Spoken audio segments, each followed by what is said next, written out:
Hi Year 2, back for another week of maths, and I'm back in Mrs. Everson's office with Positive Panda behind me. Okay, let's get our brains warmed up before we begin. Let's start the screen share. Can everybody see this? So we've got a new number to practice at the start of today's lesson. And it says, across the sky flies a heron, down to earth that makes a 7. So let's try, and then you guys can have a go. Across the sky flies a heron, down to earth that makes a 7. Pause the video now, and hopefully you can do this a lot neater than I've done it, because I can't even get those nice straight lines on there, so have a practice. Well done, everybody. Lots of 7s there. Okay, so another week and a different maths concept, so something new to learn. So lesson 1, measurement, measure length and height. I wonder what these things are. What is measure and when do we use it? If you want to, pause the video now and have this discussion at home. Brilliant stuff, lots of chat there. And measure is when we find out how tall, long or short something is. So I've got a few examples here. So lots of you, particularly at your age, you're continually being measured for your height, because in early years you might have been a lot shorter than you are now, and now you've grown, you've got taller. So lots of height measurements here, especially for you guys at your age. I've included this here. Has anybody seen their mums and dads or whoever's at home, family members getting out measuring tape and doing lots of DIY? So you need to measure up spaces to know how big the space is to buy a piece of furniture. How much room have I got for a sofa? What size sofa? What's the length that I need to buy for? Measuring up things when you're putting things up on the wall. It might be a shelf that you're fitting up. I tell you what, it's very funny to watch Miss Dyer do lots of DIY. And I regularly have to use this in my flat. And I've also put a ride over here, because many of you, for safety, need to be a certain height to go on rides. So you need to measure your height to make sure that you're tall enough and that it's safe enough for you to go on the ride. So measurement is used in everyday life. It surrounds us. So here are a few words that I've just put. These are going to be key words that are going to refer to continually throughout the week. Tall to tallest. Sam was tall, but Max was the tallest. Short to shortest. We could also say short, shorter or shortest. Long to longest. Remember that est being the most when we talk about that with suffixes. Okay. Miss Dyer was long, but Mr. Davis was the longest.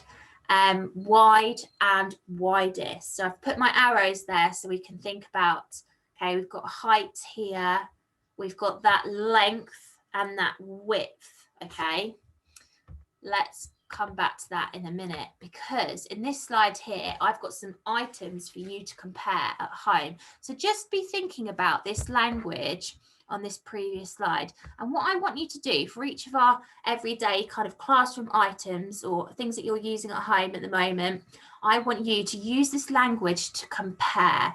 So the pencil is shorter than the scissors. The scissors are they the longest?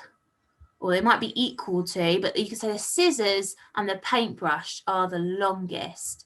So have a little go, have a pause now, comparing all of these items against one another. Don't have to be right next to one another. You could compare the pencil to the rubber or the glue stick, whatever you like. Pause and have that conversation now.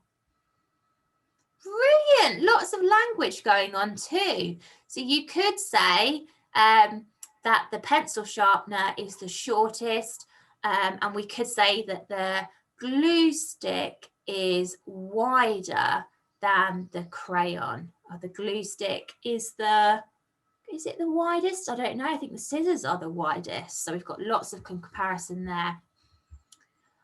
Okay, so what I want you guys to have a go at doing now is going around your house and using items that you've got to measure things.